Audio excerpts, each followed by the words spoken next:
बिहार में दूसरे और आखिरी चरण का मतदान है, जहां पर 20 जिलों की 122 सीटों पर वोटिंग हो रही है। सुबह 9 बजे तक के आंकड़े भी सामने आ गए हैं। 14.55% तक मतदान हुआ है। पश्चिम चंपारण में 15% मतदान, तो वहीं पूर्वी चंपारण में 14% वोटिंग अभी तक हो चुकी है। शिवहर में 13%, सीतामढ़ी के आंकड़े सामने आ चुके हैं। 13% मतदान, मधुबनी में 13%, सुपौल में भी 14% मतदान के आंकड़े हैं। अररिया में 15% के लगभग जो आंकड़े वो सामने आ रहे हैं। अभी तक मतदान प्रतिशत सामने आ रहा है और ये तस्वीर बता रही है कि किस तरीके से मतदाता लगातार घर से बाहर निकल के बढ़ चढ़कर अपने मताधिकार का इस्तेमाल करते हुए नजर आ रहे हैं। सुबह 7 बजे से वोटिंग जारी है।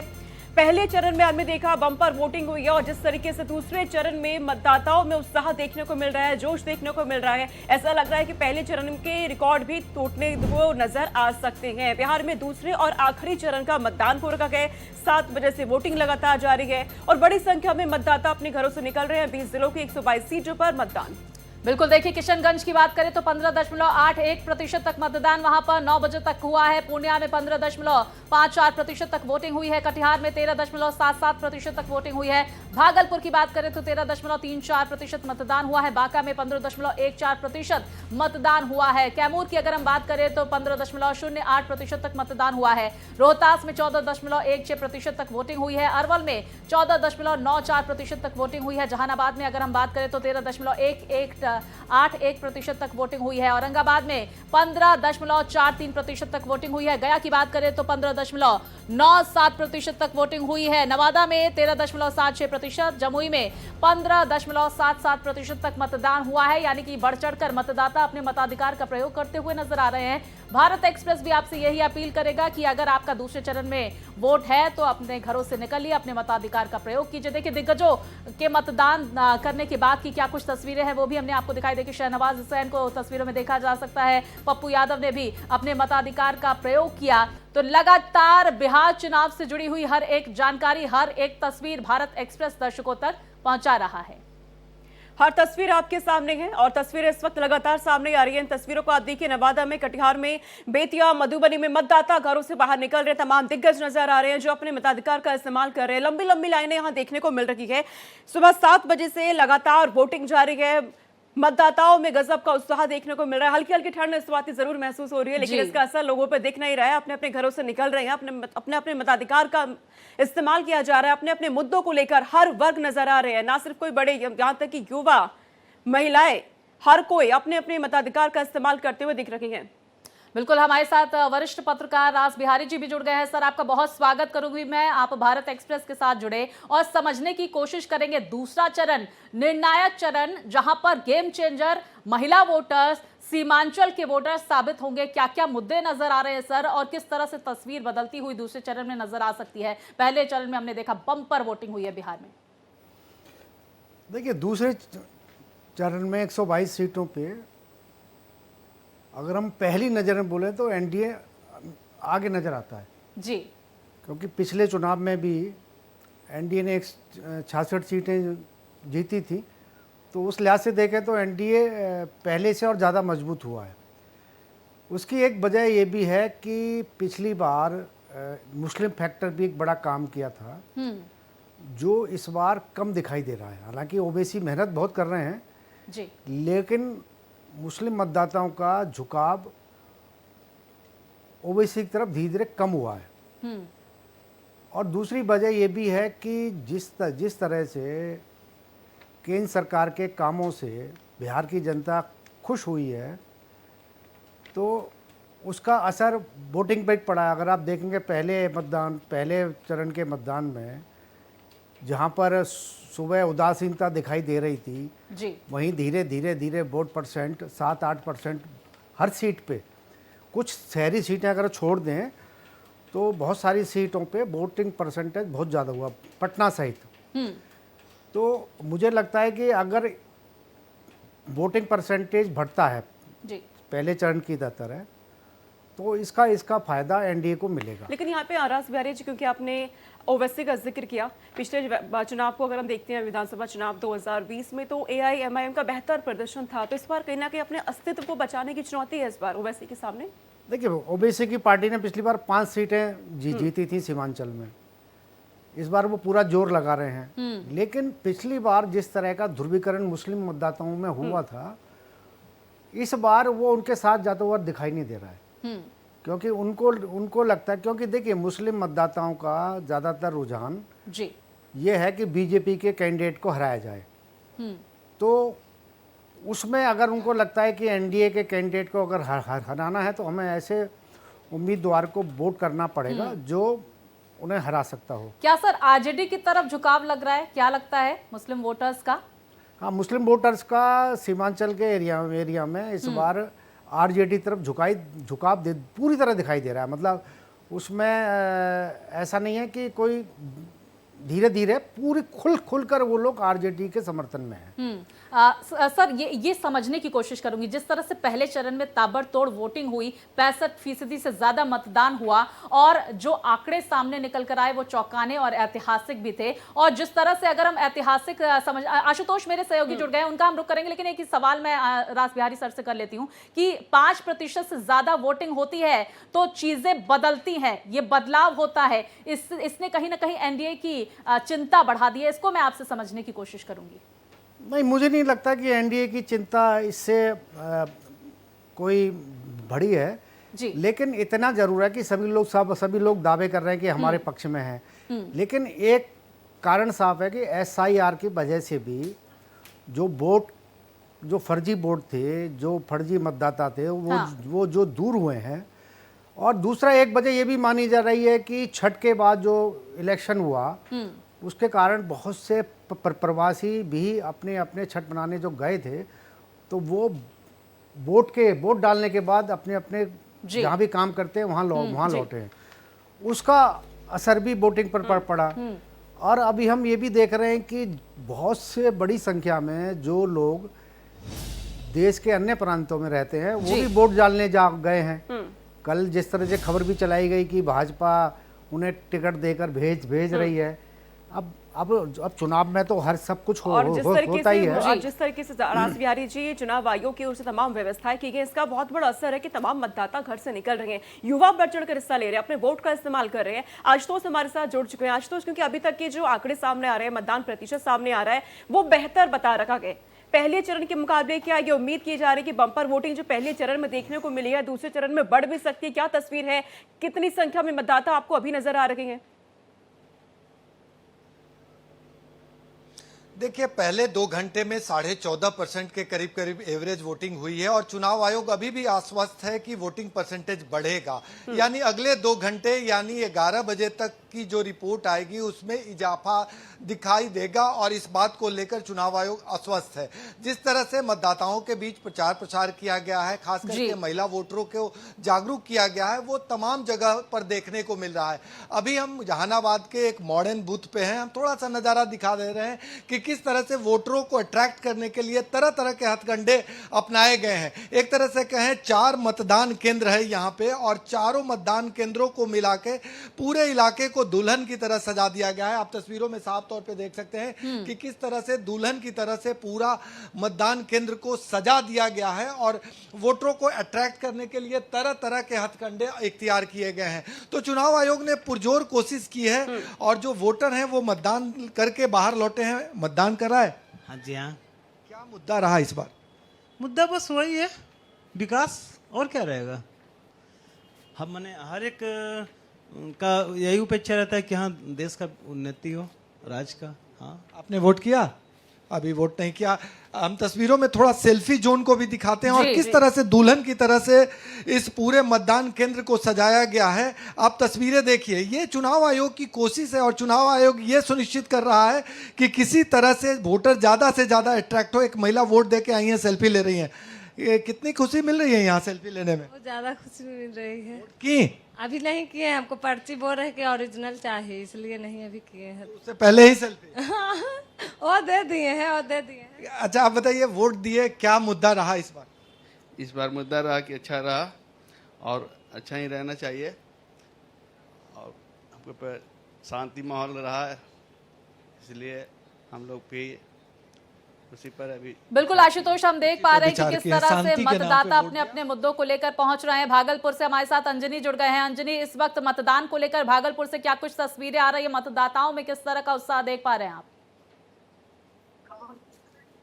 जी, मतदाताओं में भागलपुर में बढ़ चढ़ कर हिस्सा ले रहे हैं। सुबह से कतारबद्ध होकर लाइन में लगकर पहले मतदान फिर जलपान के नारे को लेकर के मतदान केंद्रों पर मतदाता जो है पहुंच रहे हैं। काफी उत्साह में है। सुबह से ही लगातार भागलपुर में अभी हम बात कर रहे हैं तो 14 से 15% के आसपास अभी तक यहाँ पे मतदान हो चुकी है। लगातार चुनाव आयोग के द्वारा हर जगहों पे, हर बूथों पे सुरक्षा की व्यवस्था की मुकम्मल व्यवस्था की गई है और मतदाता जो हैं बढ़ चढ़ कर हिस्सा ले रहे हैं अपने मताधिकार करने का। जी, मतदाता बढ़ चढ़कर हिस्सा ले रहे हैं। रास बिहारी जी, हम तस्वीरें जो देख रहे हैं, बड़ी संख्या में मतदाता नजर आ रहे हैं। महिलाओं का जिक्र तो लगातार हो ही रहा है कि महिलाएं बहुत ज्यादा जागरूक दिख रही हैं, लेकिन युवा भी बढ़ चढ़कर सामने आ रहे हैं अपने अपने मुद्दों को लेकर। युवाओं में गजब का उत्साह देखने को मिल रहा है। तो क्या युवा चाह रहे हैं कि बिहार में बदलाव हो, या फिर युवा जो उनके अपने मुद्दे उसे लेकर के अपना वोट वो करते दिख रहे हैं? देखिए, युवाओं में और ख़ास तौर पे अगर हम महिलाओं की बात करें, युवा महिलाओं की, जो कॉलेज में बच्चियां पढ़ रही हैं, वो भी जो पहली बार वोटर बनी है, बड़ा उत्साह है। वोट डालने में तो उत्साह है ही, लेकिन मैंने देखा है कि जो तमाम चुनाव प्रचार हुए, टीवी डिबेट हुई हैं, उनमें इस बार लड़कियां बड़े संख्या में हिस्सा ले रही हैं जी। और सवाल पूछने में वो लड़कों से भी आगे रही हैं। बड़े बड़े तीखे सवाल उन्होंने बड़े बड़े नेताओं से पूछे। तो ये बिहार में एक नया तरह का बदलाव है कि युवा जो है, जहाँ पहले जातिवाद में, धर्म के, मजहब के चक्कर में पड़कर, और वो कुछ इस वक्त वो अपने मुद्दों पे बात कर रहे हैं। वो रोजगार की बात कर रहे हैं, वो सुरक्षा की बात कर रहे हैं। वो ख़ास तौर पे जिस तरह से बिहार में विकास हुआ है, ख़ास तौर पे अगर हम सड़कों की बात करें, स्कूल कॉलेज की बात करें, अस्पताल की बात करें, व्यवस्थाएं पहले से बहुत अच्छी हुई हैं। क्योंकि पिछले साल जब मैं बिहार गया था तो जहाँ हम पहले बिहार जाते थे तो वहाँ पर सड़कें ही नहीं होती थी जी, सुरक्षा नहीं मिलती थी। लेकिन हमने देखा कि जगह जगह पुलिस भी तैनात रहती है, सड़कें बहुत अच्छी हो गई हैं। गाँवों में भी फ्लाईओवर बन रहे हैं कि लोगों को आने जाने में दिक्कत ना हो, और बच्चों के स्कूल जाने की संख्या बड़ी तेज़ी से बढ़ी है। और उसके पीछे ये भी है कि जो मिड डे मील दिया जाता है बच्चों को, वो भी एक बड़ा कारण है।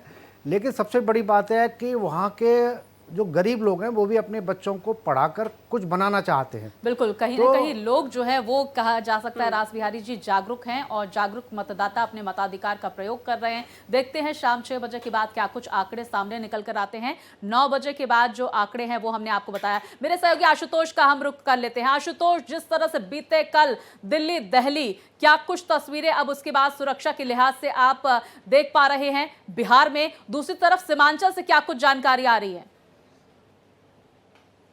ठीक, आशुतोष आपके पास हम लौटते हैं, लेकिन इस बीच अंजनी कुछ दिखाना चाह रहे हैं, कुछ कहना चाह रहे हैं। अंजनी जी, हम बताना चाहेंगे, हमारे साथ कुछ महिला मतदाता हैं, उनसे बातचीत करेंगे और जानेंगे इस बार किस मुद्दे को लेकर उन्होंने मत अपना प्रयोग किया। ये जानते हैं, सीधे महिला मतदाता से बात करेंगे।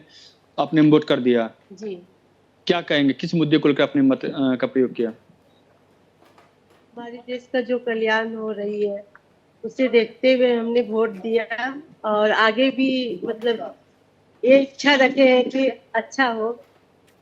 किस तरह का विकास चाहते हैं आप क्षेत्र हर में? तरह का विकास चाहते हैं, जैसे विद्यार्थी को विद्यार्थी लाइन में, और जैसे हम लोग हैं हाउस वाइफ है तो हम लोग को, जैसे मेरे आदमी सब बाहर जाते हैं उनको तरक्की हो, बस यही, और देश के लिए कल्याण हो।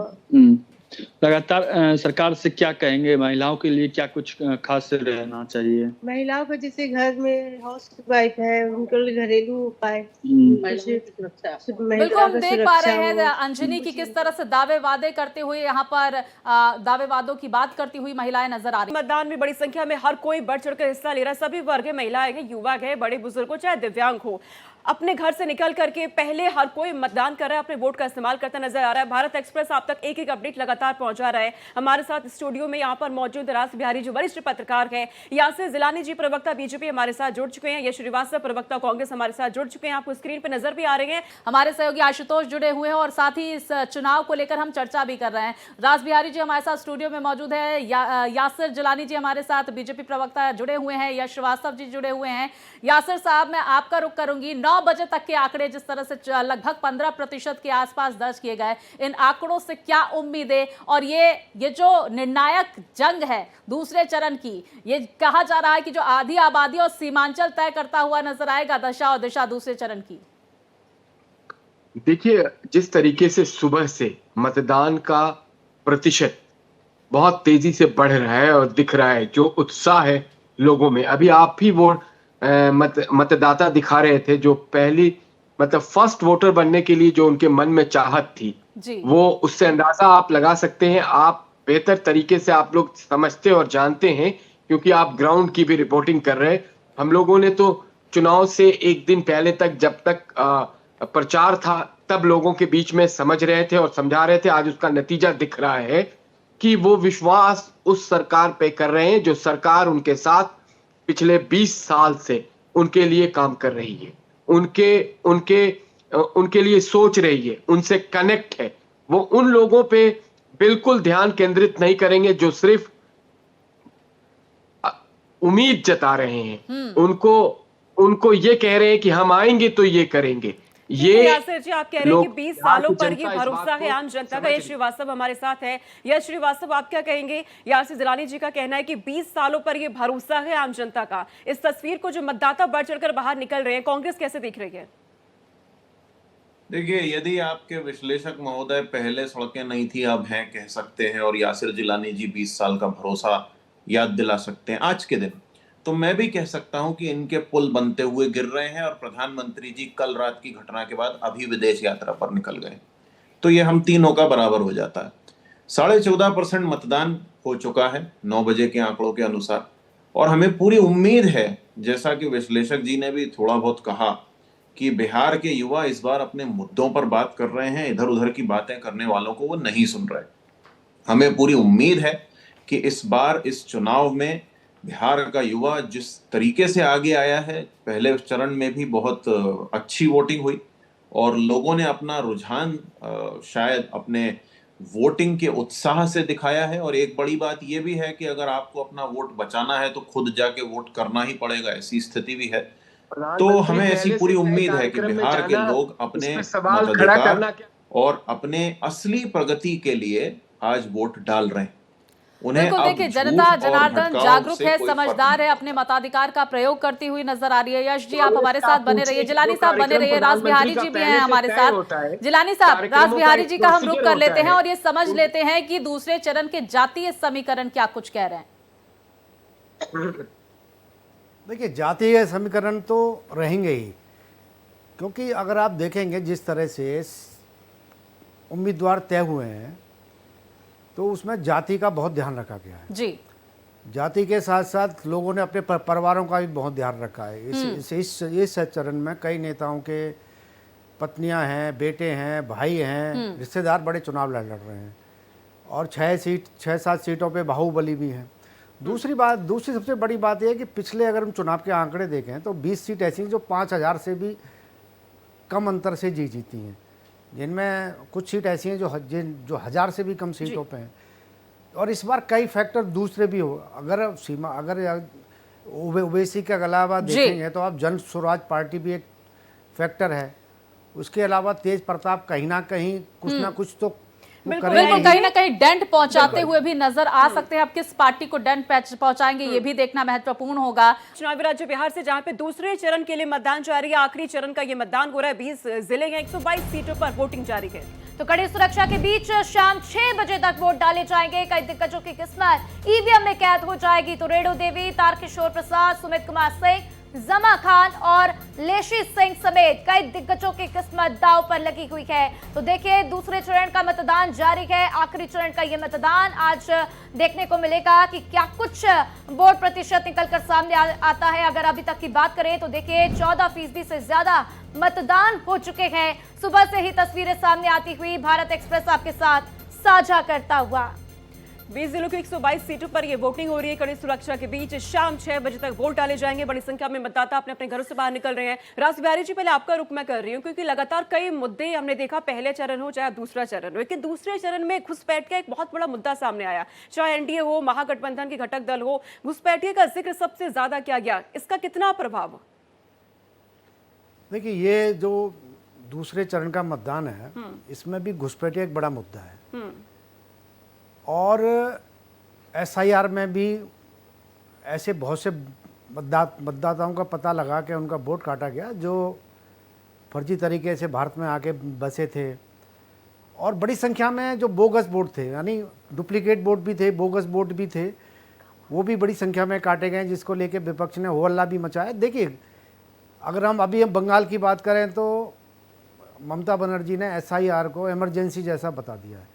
उन्होंने चुनाव आयोग से मांग की कि एसआईआर ना लागू किया जाए।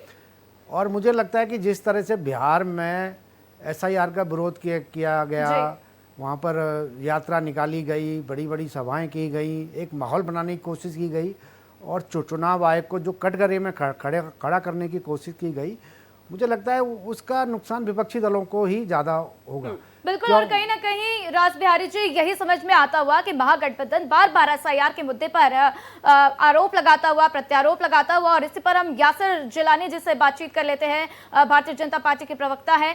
यासिर जी, आप किस तरीके से देखते हैं, क्योंकि देखिए एसआईआर और जिस तरीके से घुसपैठियों को लेकर बार बार बातें कही जा रही है, जिस तरीके से गृह मंत्री अमित शाह भी अपने भाषण में कई बार कह चुके हैं कि एक बार फिर से हमारी सरकार बनने दो, घुसपैठियों को चुन चुन कर निकालेंगे। किस तरीके से इसको समझा जाए? क्या ये समझे कि पहले घुसपैठियों पर काम नहीं हो रहा था क्योंकि सरकार तो एनडीए की ही है? देखिए, आपके सवाल से पहले मैं कांग्रेस के प्रवक्ता का भी जवाब देना चाहूंगा 30 सेकंड के अंदर। सबसे पहले तो दिल्ली में जो कल ब्लास्ट हुआ है बहुत दुखद है। जिन लोगों की जानें हताहत हुई हैं उनके परिवार के लिए संवेदना है, और जो घायल हुए हैं उनको स्पीडी रिकवरी के लिए दुआ करते हैं। और दूसरी बात कि प्रधानमंत्री का जो कार्यक्रम होता है पहले से तय होता है। ऐसा नहीं है कि कल ब्लास्ट हुआ और आज कांग्रेस के प्रवक्ता कह रहे हैं कि सुबह सुबह प्रधानमंत्री निकल गए। ये हल्की बातें हमेशा से कांग्रेस के प्रवक्ता और कांग्रेस के नेता करते रहे हैं। पहले से तय कार्यक्रम में प्रधानमंत्री आज गए हैं। एक तो ये बात है। देखिए, ये हताश हैं, निराश हैं ये लोग, और यकीन माने कि जो सरकार केंद्र में है और जो बिहार में है सरकार, वो हर मुद्दे पे जनता से कनेक्ट है। बार बार ये बात हम लोग कह रहे। और घुसपैठियों का जहां तक मामला है, एक भी घुसपैठिया बचेगा नहीं। हमारे पास सीमित संसाधनों पे अपने घुसपैठियों को हम अगर मौका देंगे और इस तरह के नेता हमारे खिलाफ षड्यंत्र और खड्यंत्र रच के लोगों को भ्रमित करेंगे, तो कल जो आप सीन देखा है आपने, ये अभी जब धीरे धीरे खुलासा होगा तो सामने आ जाएगा कि किन लोगों ने दिल्ली के बेकसूर लोगों की जानें हलाक करी हैं। तो यासिर जी कह रहे हैं कि विपक्षी पार्टियां जो है, महागठबंधन जो है, वो बेहद ही हताश है और निराश है। आप मुझसे कह रही हैं? हाँ जी। तो देखिए, पहले तो मुझे ये पूछना है आज आचार संहिता लागू है या नहीं। मुझे नहीं पता, मुझे लग नहीं रहा। विश्लेषक महोदय खुल के लगे हुए हैं, बीजेपी वाले खुल के लगे हुए हैं, चलिए हम भी बोल देते हैं। मनमोहन सिंह जी के कार्यकाल में जब एक हमला हुआ था तो वो अपनी विदेश यात्रा को रद्द करके वापस आए थे तुरंत, और उन्होंने तुरंत प्रेस कॉन्फ्रेंस की, जनता के सवालों के जवाब दिए, पीड़ितों को ढांढस बंधाया। हमारे अभी जो हैं वो इस समय जब उनको यहाँ होना चाहिए तब उनके लिए उनका प्रोग्राम का शेड्यूल ज्यादा इंपॉर्टेंट है। ये यासिर जिलानी जी खुद कह रहे हैं। और जो विश्लेषक महोदय बैठे हुए हैं उनको मैं याद दिला देता हूँ कि जिस एसआईआर के नाम पे आप आज के दिन विपक्ष शब्द यूज कर रहे हैं, हो सकता है आपको थोड़े दिन बाद दूसरों को विपक्ष कहना पड़े, तो थोड़ा सावधानी रखिए। एसआईआर में डोनाल्ड ट्रंप को बिहार का नागरिक बताया गया है। आप जो तो जिन लोगों की अपने काम में योग्यता है, आप जो मीडिया पे बार बार कमेंट करते हैं, उससे बेटर है आप। लेकिन आज के दिन वोटिंग पर फोकस होना चाहिए, नागरिकों पर फोकस होना चाहिए। यदि आप ठीक है, 14 तारीख तक का इंतजार करते हैं, देखना होगा किसकी सरकार बनेगी। लेकिन साथ ही साथ इस बार क्या लगता है, यश जी आप इससे सवाल ले लेती हूँ, महिलाओं की भागीदारी देखी जा रही है 8%, पहले चरण में ज्यादा दिखाई दी और इस बार दूसरे चरण में क्या उम्मीद आपको और क्या समझा जाए इस बार महिलाओं की क्या भूमिका इस चुनाव में? देखिए, महिलाओं की भूमिका इस तरह से है कि महिलाएं बिहार में इस समय अपनी सामाजिक सुरक्षा और अपनी आर्थिक स्वतंत्रता को लेकर सबसे ज्यादा चिंतित रही हैं कुछ समय से। उन्हें इस बात की चिंता है कि जिस तरीके से अपराध बढ़ा कुछ समय में पिछले, उसके सामने जरूरी हो जाता है कि न्याय व्यवस्था और पूरी सामाजिक व्यवस्था को ठीक किया जाए। और जो पलायन के कारण उनके आधा परिवार कहीं बाहर रहता है, यहाँ भले ही वो आत्मनिर्भर हो, लेकिन सामाजिक एक चिंता रहती है, अपने परिवार को अकेले चलाना पड़ता है, बहुत सारी बातें रहती हैं। तो पलायन रोकने का जो हमने उद्देश्य प्रकट किया जनता के सामने, और हमने जो महिलाओं के हक में बात की, उनके अधिकारों के लिए बात की और अपराध के खिलाफ बात की, हमें पूरी उम्मीद है कि महिलाएं उस बात को आप कह रहे हैं कि महिलाएं जो है वो महागठबंधन की ओर नजर आ रही हैं, आपका ऐसा कहना है? इस पे यासिर जी से जान लेते हैं। यासिर जी कितने सहमत है? यासिर जी देखिए, मुझे लगता है कि आज़ादी के बाद 80 के लेट 80s तक कांग्रेस की सरकार थी। इन्होंने क्या बिहार के हर शहर को तीर्थ बना रखा था क्या? वहां पे ऐसी स्वतंत्रता थी कि महिलाएं, देखिए बिहार से आने के बाद ना थोड़ी तबीयत ढीली हो गई है, इसलिए बताइए, मैं अपनी बातों को वैसे ढीली हो गई बिहार में, तो पार्टी से क्या होगा? यासिर जी क्या बात कर रहे हैं? हम उम्मीद करते हैं आप जल्दी स्वस्थ हो जाएं। हम लोग प्योर और ओरिजिनल लोग हैं जो अपनी बात को सामने रखते हैं। आपकी तरह छदम परिवेश बदल के नहीं रहते कि आप इतनी पुरानी पार्टी हैं, पिछलग्गू बने हैं। क्यों मजाक कर रहे हैं यासिर जी? अभी वो गए हैं। ठीक है, इस पर हम रिएक्शन ले लेते हैं राज बिहारी जी का। राज बिहारी जी आप बताइए किसकी तरफ महिलाओं का वोट बैंक बढ़ा है? क्योंकि देखिए यासिर जी तो कह रहे हैं कि हमारी तरफ बढ़ा है और साथ ही साथ यश जी को आप सुन ही रहे हैं, उनका कहना है कि महिलाओं की भागीदारी बढ़ रही है, लेकिन वो चाहती हैं। मुझे लगता है कि जिस तरह से कांग्रेस प्रवक्ता टिप्पणी कर रहे हैं, खास तौर पे जो मैंने बोला है, मुझे लगता है कि ऐसे मुझे उनसे इजाज़त लेके बोलना चाहिए कि भाई हम लोग मीडिया के लोग क्या बोल रहे हैं, जो कांग्रेस को पसंद आए वो बोलें कि हम लोग। देखिए राजबिहारी जी, उनको जरा याद दिलाइए वो 2004 से 2013 तक का वो दौर कि कैसे ये मैनेज किया करते, वो याद दिलाइए इन्हें। वो आपकी बात खत्म, उसके आप बाद बहुत ही वरिष्ठ हैं और आपने जितने नजदीक से कांग्रेस को जल्दी से राज बिहारी जी का रिएक्शन इस पे हम जान लेते हैं, वो क्या कहना चाहते हैं, फिर आप दोनों अपना रुख रखिएगा इस पर। राज बिहारी जी देखिए, बिहार में अगर हम महिलाओं की बात करें, खास तौर पे जब से शराबबंदी की है, महिलाएं उसको लेकर बड़ी खुश हैं। ये अलग बात है कि शराबबंदी की आड़ में एक माफिया तंत्र वहाँ पनपा है और वो भी सत्तारूढ़ दलों के नेताओं के संरक्षण में पनपा है। वहाँ पर शराब की बड़े पैमाने पे तस्करी होती है, लेकिन जो भी हो महिलाएं इसमें बड़ी खुश हैं कि चलिए हमारे आदमी नहीं पीते हैं। और लेकिन एक बड़ी बात ये भी है कि धीरे धीरे माहौल में एक सुरक्षा महिलाओं को मिली है। आप कह रहे हैं कि महिलाएं बहुत खुश नजर आई और इस पर यश श्रीवास्तव हंसते हुए नजर आ रहे हैं। यश श्रीवास्तव जी, मुस्कुराहट की क्या वजह है?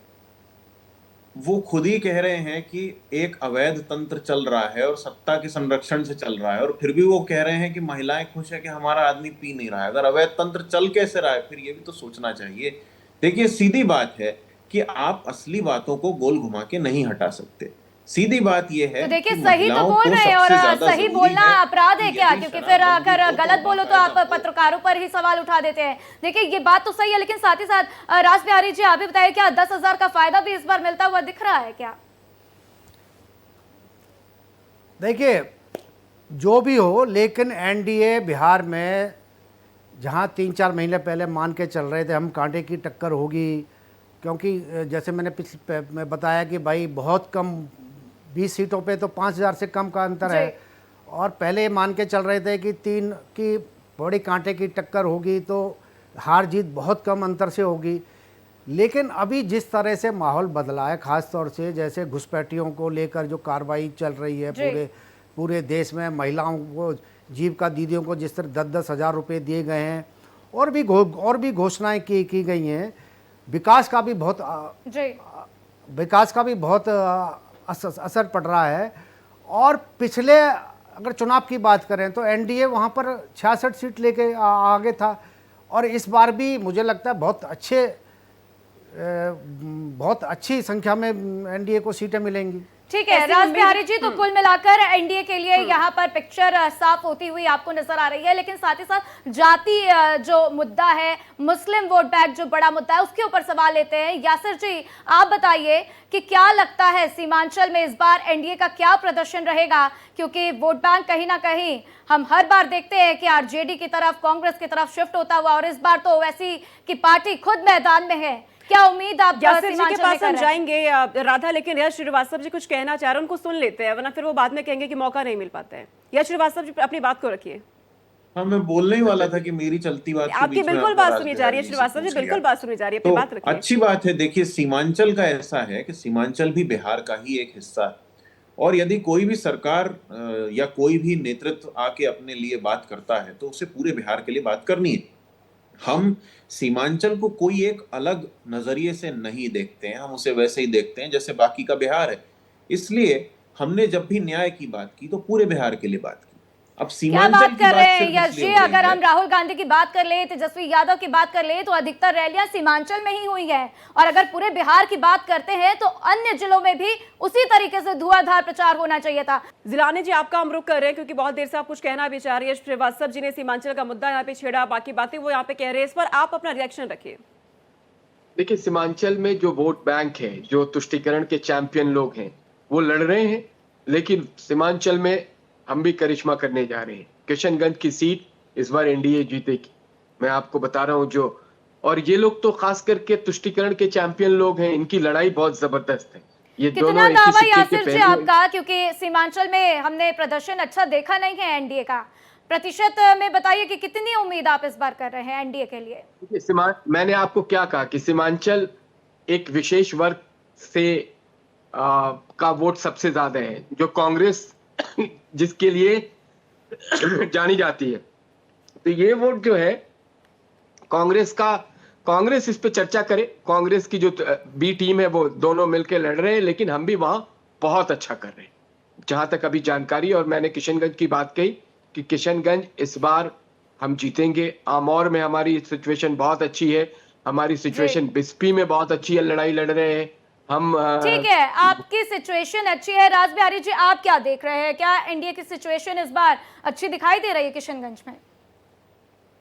मैं देखिए, किशनगंज का तो मैं कोई टिप्पणी नहीं करना चाहूँगा, लेकिन देखिए इतना ज़रूर है कि जो बिहार में मुसलमान हैं, ख़ास तौर पे सीमांचल में, आ रहे हैं आपके पास जय श्रीवास्तव जी, आ रहे हैं एक आपके समय एक देखिए बीजेपी के खिलाफ, बीजेपी के समर्थन में तो नहीं है, लेकिन एक फैक्टर ये भी है कि जो मुस्लिम मतदाता हैं बिहार के, उनमें नीतीश कुमार की भी छवि अच्छी है, उसका भी असर, क्योंकि क्योंकि विकास का लाभ तो सबको ही मिल रहा है।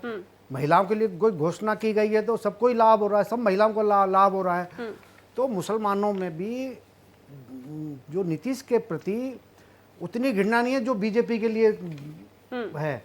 वो नीतीश कुमार का समर्थन करते हैं, चाहते हैं नीतीश कुमार रहें, क्योंकि नीतीश कुमार ने जो छवि बनाई है अपने, उनके भी जो मुस्लिम नेता हैं वो भी वहाँ बड़ी मेहनत कर रहे हैं। और मुझे लगता है कि मुस्लिम मतदाताओं में, मुस्लिम मतदाताओं में आप कहना चाह रहे हैं कि बीजेपी की छवि कहीं ना कहीं जो अच्छी नहीं है, इसी यही वजह है कि यश श्रीवास्तव इतने ज्यादा गदगद नजर आ रहे हैं। यश श्रीवास्तव जी, नहीं, मैं जिज्ञासा में हूं कि अब मैं बोलूंगा तो क्या तुरंत ब्रेक आ जाएगा या महोदय? बिल्कुल नहीं, आपको मौका दिया जा रहा है यश श्रीवास्तव जी, आप भारत एक्सप्रेस पे हैं, आपको पूरा मौका दिया जा रहा है बोलने का। दूसरे चरण का मतदान है। मैं बार बार कह रहा हूं कि बिहार के तमाम मतदाता हमारे लिए समान है। अब हमें तुष्टीकरण कहने वालों को याद रखना चाहिए कि पार्टी ने कई लोगों को तुष्टीकरण के चक्कर में ही पार्टी में रखा हुआ है। मैं नाम नहीं लूंगा किसी का भी, लेकिन सीधी बात है कि बिहार का हो या कहीं का भी मतदाता हो, पार्टियों का समीकरण वोटर की चिंता नहीं है। वोटर की चिंता है कि वो जिन्हें अपना वोट दें वो उनके प्रति उत्तरदायी हो, उनके लिए काम करें, और सवाल पूछने पर उनका माइक ना छीने, उनसे बदतमीजी ना करें। ये सबसे जरूरी है। पार्टियों में क्या हो रहा है वो सब चलता रहता है। जनता के लिए जरूरी है कि विधायक हो, मंत्री हो, मुख्यमंत्री हो, कोई भी हो, वो कभी भी खुद को जनता से ऊपर ना समझे। इस बात से ज्यादा बढ़कर लोकतंत्र में और कोई चीज मायने नहीं रखती। और उसके लिए जो स्पष्ट उदाहरण है, जो स्पष्ट आदर्श हैं और उनसे हम कितना अलग हैं या कितने समान हैं, वो इस समय हमें साफ साफ पता है। तो मैं बार बार कोशिश कर रहा हूं कि आचार संहिता को पूरी तरह पालन करूं। इसीलिए मैं बहुत संभल के ये बात कहूंगा